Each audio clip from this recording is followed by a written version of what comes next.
All right, time for an exercise. This exercise I'm going to give you is one of my favorites because it's a common interview question that big companies like Microsoft, Amazon, and Google use a lot. So let's say we have some text. I want you to write a program to find the most repeated character in this text. So pause the video, work on this exercise for 5 to 10 minutes. When you're done, come back, continue watching. All right, how do we solve this problem? Well, first we need to know how many times each character is repeated. Once we have that information, then we can find the most repeated character. What kind of data structure is useful for storing this information? A dictionary, because a dictionary is a collection of key value pairs. So here we can use the characters as the keys and the repetition as the value. So I'm going to start by defining an empty dictionary. Let's call it char or character frequency. We set it to an empty dictionary. Now we need to iterate over this string, get each character, and update its frequency in this dictionary. So we need a for loop for char in sentence. Now first we need to see if we have this character in our dictionary. If we don't have it, we need to set its frequency to 1. Otherwise, we need to increment the frequency. So if char in char frequency, if we do have it, then we simply get the value and increment it by 1. Otherwise, we need to add it to our dictionary.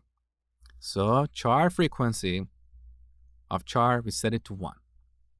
So let's print this dictionary and see what we get. Char frequency. There you go. Run the program. So capital T is repeated once, H is repeated once, I is repeated 5 times, and so on. Now this output is a little bit unreadable, so I'm going to show you a trick to make it more readable. We have a module called pretty printing. So on the top, from pprint module, we need to import pprint function. With this function, we have more control over printing stuff on the terminal. So here, instead of the regular print function, we use pprint, and as the second argument, we pass a keyword argument called width that determines the number of characters on each line. If this output doesn't fit, this function will add a line break. Let's set this to 1 and see what happens. We run the program. So this is a better way of printing a dictionary. So now we have all the information to solve this problem. The next step is to sort this dictionary by the frequency of characters. However, as I told you before, dictionaries, like sets, are unordered collections. We cannot sort them. We can only sort lists. So we need to pull out the items in this dictionary and put them in a list for sorting. So basically, we need to take out each key value pair, convert it to a tuple, and then put it in a list. We'll end up with a list of tuples that we can easily sort. So how do we do this? Pay close attention to what I'm going to do. I'm going to call the sorted function. Earlier, you learned that this function takes an iterable and sorts it. As the iterable, I'm going to pass char frequency dot items.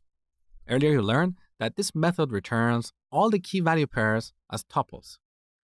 So at this point, if we print this result, let's see what we get. We get a list of tuples. In each tuple, we have 2 items. The first is the character, and the second is the repetition or frequency. But as you can see, this list is not sorted because by default, this sorted function doesn't know how to sort these tuples. So earlier I told you that we can pass a second argument here, key. We set this to a lambda, which is an anonymous function. This function takes a key value pair and returns the value. So that is key value of 1. That is the frequency of each character. We're going to use that for sorting. So let's run the program one more time. Now, as you can see, this list is sorted.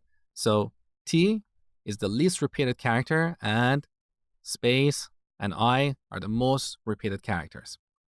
Now we need to reverse the sorting. So back to our sorted function. As the third argument, we're going to pass a keyword argument, reverse equals true. Save the changes, run the program one more time. Now, all these items are sorted in descending order. Beautiful.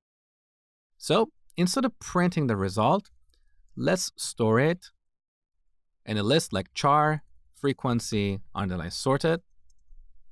Finally, the first item in this list is the solution to our problem. So we simply print char frequency sorted of 0. Save the changes, run the program one more time. So I is the most repeated character with 5 repetitions. Now one final improvement. You can see the code on line 12 is kind of outside the screen. Partly this is because I've zoomed in so you can see properly. But PEP 8 recommends a maximum of 80 characters on one line. So if you have a line that is too long, it's better to break it down into multiple lines. This makes your code more readable. So here, I'm going to list each argument on a new line, like this. That is better. And that brings us to the end of this section. In the next section, you're going to learn about errors and exceptions. I hope you enjoyed this section, and thank you for watching.